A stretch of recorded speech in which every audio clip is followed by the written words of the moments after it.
Bueno, pues en este vídeo vamos a ver la plantilla de dibujo, que es la que tengo abierta aquí en pantalla, y como podemos ver se organiza en una tabla, al igual que las otras, de filas por columnas, donde tenemos en la primera fila las líneas y los sombreados. En la segunda fila podemos encontrar elementos para anotar sobre plano y cotas y escalas, y en la tercera fila tenemos tablas. Aprovecho para comentar que todos los elementos de la plantilla se organizan en estas capas que podemos ver en el administrador de capas, las cuales vemos que tienen un prefijo A o un prefijo G. El prefijo A quiere decir que es arquitectura y el prefijo G quiere decir que es paragrafismo.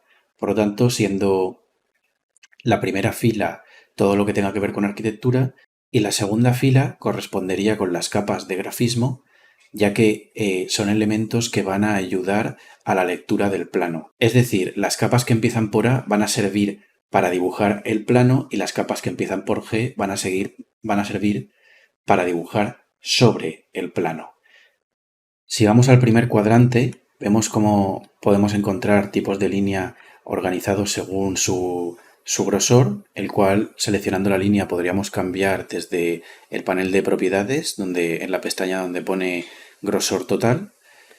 En el siguiente cuadrante tendríamos las líneas organizadas por capas según su color, organizándose de mayor a menor dureza, correspondiendo esta columna a este conjunto de capas y esta otra columna a este otro conjunto de capas.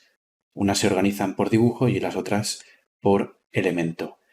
En el siguiente cuadrante vemos líneas organizadas por transparencia desde 0 hasta 80.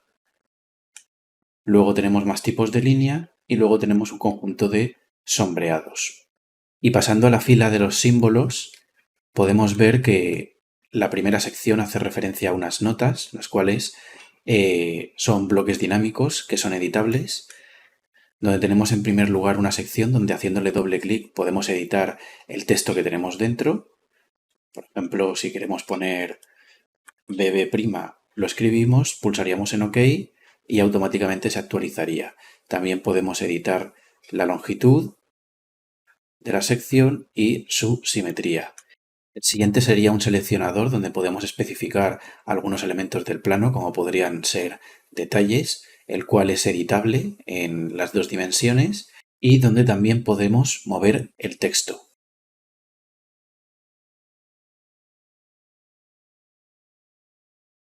El siguiente sería un símbolo informativo, donde podemos editar el texto y la información que podemos mostrar y también la escala. El texto se podría editar dándole doble clic y editando los dos atributos que tenemos o directamente desde seleccionando el bloque y desde el panel de propiedades. Si por ejemplo queremos llamarlo A04 y por ejemplo queremos llamar a esto con la letra F, automáticamente se edita.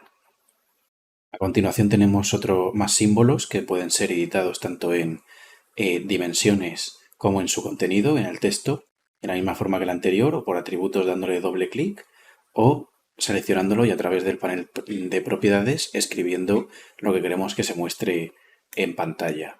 Lo mismo tendríamos con sombreado, el cual, dependiendo de la capa donde lo pongamos, pues cambiaría al color correspondiente. Por ejemplo, si lo ponemos en la capa verde, en la capa roja, en la capa 0, etc. Todo esto también sucedería con el resto de bloques que tenemos en la plantilla, ya que seleccionándolos podríamos incorporarlos a la capa que más nos conveniese. El siguiente que tenemos es un seleccionador de vistas, los cuales podemos desplegar desde 1 hasta 4 flechas y podemos mover las flechas hacia donde nosotros queramos. El siguiente que tenemos es un corchete donde podemos editarlo en un sentido y en el otro y en la dirección opuesta también. A continuación tendríamos otro símbolo para señalar elementos en el plano, el cual se podría editar desde un lado hacia el otro, también en escala, y haciendo doble clic podríamos editar el atributo, los dos atributos que tenemos, o a través del panel de propiedades, tal y como hemos visto anteriormente. A continuación tenemos los ejes, los cuales tenemos dos bloques, uno con sombreado y otro sin sombreado, y seleccionándolo vemos que se nos despliegan 4 flechitas, las cuales podemos decir si queremos que estos lados sean visibles o invisibles para marcar los ejes de los pilares de nuestro plano. También podemos, a través de este símbolo, girar el eje y, por supuesto, estirarlo o hacer aumentar o disminuir la dimensión del número.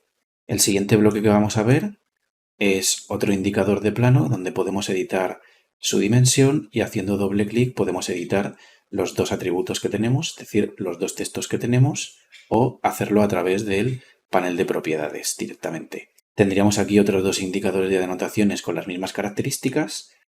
Luego tendríamos un numerador de listas, el cual, pinchando en esta flechita, podemos desplegar una lista desde el número 1 hasta el número 50. Copiándolo aquí se puede ver mejor. Pinchando en la flechita podemos desplegarlo desde el número 1 hasta el 50 para numerar listas.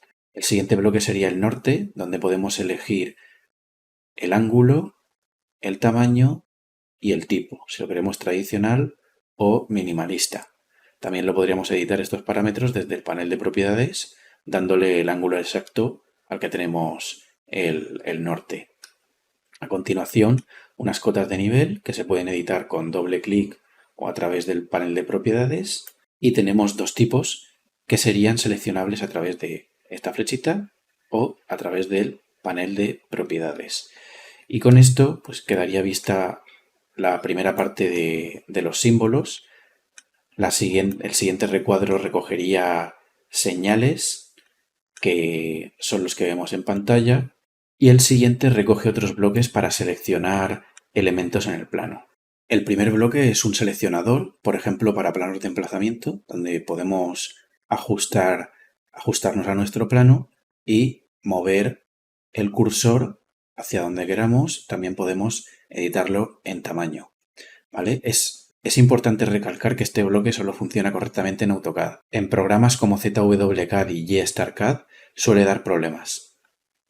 Los siguientes que tendríamos sería una flecha, que sería ajustable en sus dimensiones, y luego tendríamos una flecha. El último cuadrante hace referencia a las cotas y a las escalas, donde podemos encontrar los diferentes estilos de cota que tenemos, desde 1:5 hasta 1:200, y donde también podemos encontrar las escalas gráficas, tanto en sistema métrico como en sistema imperial, en pulgadas.